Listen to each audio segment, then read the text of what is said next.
আলাইকুম এভরিওয়ান, সবাই কেমন আছেন? আশা করি সবাই ভালো আছেন। আজকে আমি আপনাদেরকে পোলাও রান্না করে দেখাচ্ছি। আমি একটা প্যান বসিয়েছি চুলায়, এখন দিয়ে দিচ্ছি পরিমাণ মতন তেল।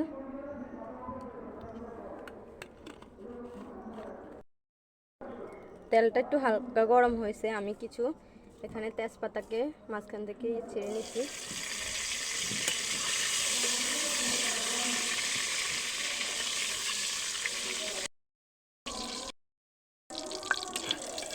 দিয়ে দিচ্ছি এখানে পেঁয়াজ কুচি। একটু বেশি করে পেঁয়াজটা দিতে হয় এখানে, না তো পোলাও ভালো হয় না। পেঁয়াজটাকে আমি হালকা একটু ভেজে নেব বাদামি রং করে। আমার পেঁয়াজটা একটু ভাজা হয়েছে, পেঁয়াজটা বেশি লাল করব না, এভাবে ভাজবো। আমি দিয়ে দিচ্ছি এখানে 2টা লং, 2টা এলাচি।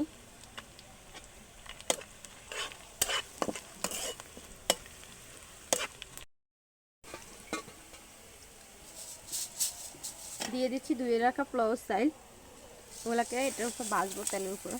আমি এখানে আধা কেজি পোলাও চাল নিচ্ছি, আপনারা আপনাদের পছন্দ মতন বেশি বা কম নিতে পারেন।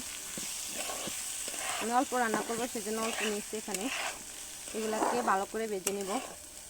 পোলাও চালটা ভালো করে ভাজা হলে অনেক সুন্দর একটা গ্রান বের হয়। পোলাও রান্না করলে অনেক সুন্দর একটা গ্রান বের হয়। চালগুলো আমার হালকাভাবে একটু ভাজা হয়েছে, আমি এখানে স্বাদ মতন লবণ দিয়ে দিব। ভালোভাবে মিশিয়ে নিচ্ছি। পোলাও চালটা আমার ভালো মতন ভাজা হয়ে গেছে, এখন আমি এখানে পরিমাণ মতো পানি দিব। আমি এখানে আধা কেজি চাল দিয়েছি, সেজন্য আমি এখানে 1 পা মগের 3 মগ পানি দেব। আপনারা চাইলে বেশি কম আপনারা দিতে পারেন, ওটা আপনাদের ইচ্ছা। আমি পানিটা আগে উতরে রাখছিলাম।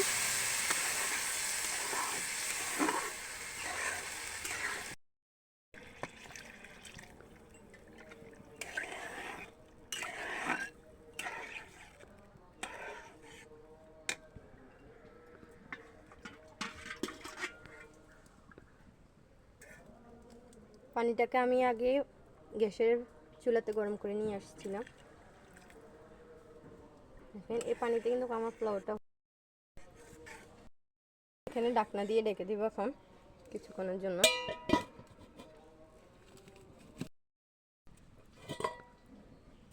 আমি এখানে 2টা কাঁচামরিচ ভেঙে দিলাম। আপনি চাইলে দিতে পারেন, নাও দিতে পারেন, এটা অপশনাল।